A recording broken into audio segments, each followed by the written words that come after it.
Aslay leo anaweza akaenda kumtembelea wale walivyomuua kimziki Aslay. Kweli hata unaweza kaenda? Mimi nisikia sasa Said Fela afe kweli ninyanyue mguu wangu hapa Bali Beach kwenda kumzika yule? Mimi Dudubaya Mamba niende? Siwezi. You bad, I'm bad. You good, I'm good. You need me, I need you too. You don't need me, I don't need you too.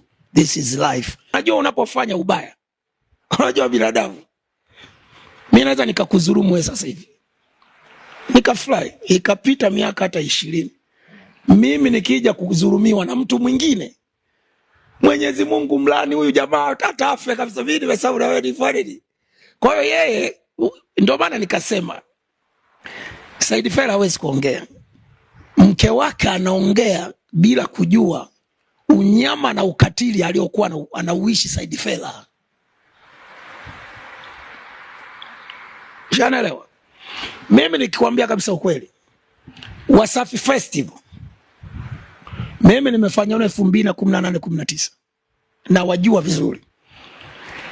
Ilikuwa wasanii wa Wasafi, hata mkiuliza, yani unajua madogo ni waoga tu kuongea, lakini kiukweli wasanii wa Wasafi walikuwa tukizunguka nao mikoa yote Wasafi Festival walikuwa walipe hela ya show, sababu ni wadaiwa, wanadaiwa za video, sui audio, sui yani kila kitu.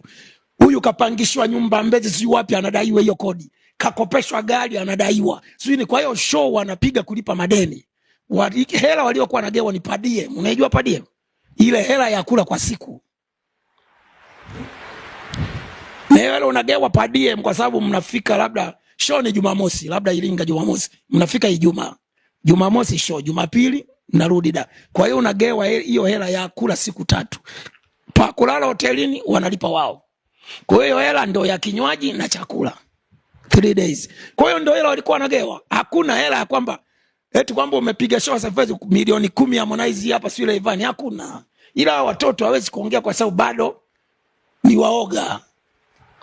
Sasa ukija kusema watoto sasa hivi hawaje kukusaidia, ndio mke wake ajue kwamba mlikuwa mnazungusha watoto wa Wasafi Festival, mnawapa hela ya kula tu, hamwalipi hela ya kazi. Kwa walikuwa wanaishi kwa madeni, na wewe ni mmoja hao watu.